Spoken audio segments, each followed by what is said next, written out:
And time now 6:50, as many people and businesses continue to recover from Hurricane Ida, the mission of nonprofit groups is ongoing despite that adversity. Yeah, they've really had to reach out to other entities, get some help, and a collaborative effort. This morning, we stopped by Cafe Hope for an update on weather in the aftermath of that major storm from a year ago. There's something brewing at Cafe Hope.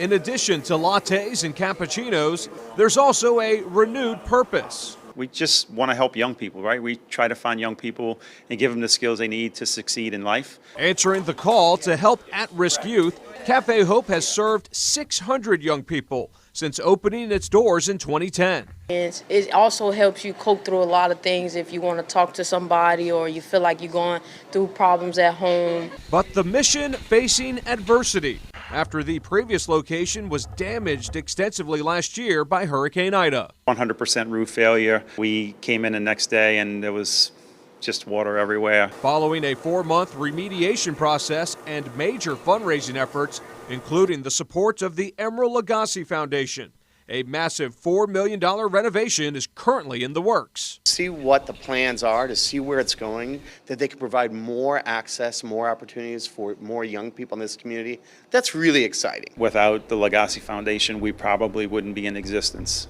They've always been committed to Cafe Hope and to our mission.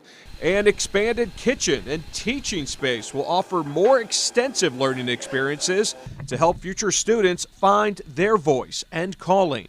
I was one of the students that was like, oh yeah, I'm there. I want to let you know how I feel and how can I overcome my situation and better myself as a person.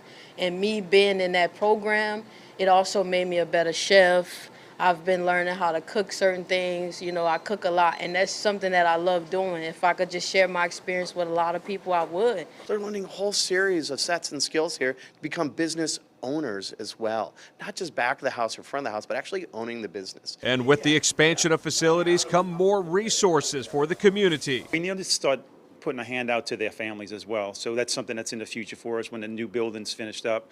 We want to be able to bring people in financial literacy classes, parenting classes. I think we have to have a responsibility to our community and our communities of West Bank. So we're going to do everything that we can when we get back open to support everybody, not just the young people, but families as well. We are an incredible city of hospitality and restaurant business, but we need to have a pipeline of employees, and we need to create opportunities. And to combine that is we have to have training programs that offer that, and all the things that we need to be successful in our careers. And it's happening right here at Cafe Hope. Meanwhile, the newer cafe location on Barataria Boulevard will also remain, serving up coffee and bites, along with a smile, some hope, and some light.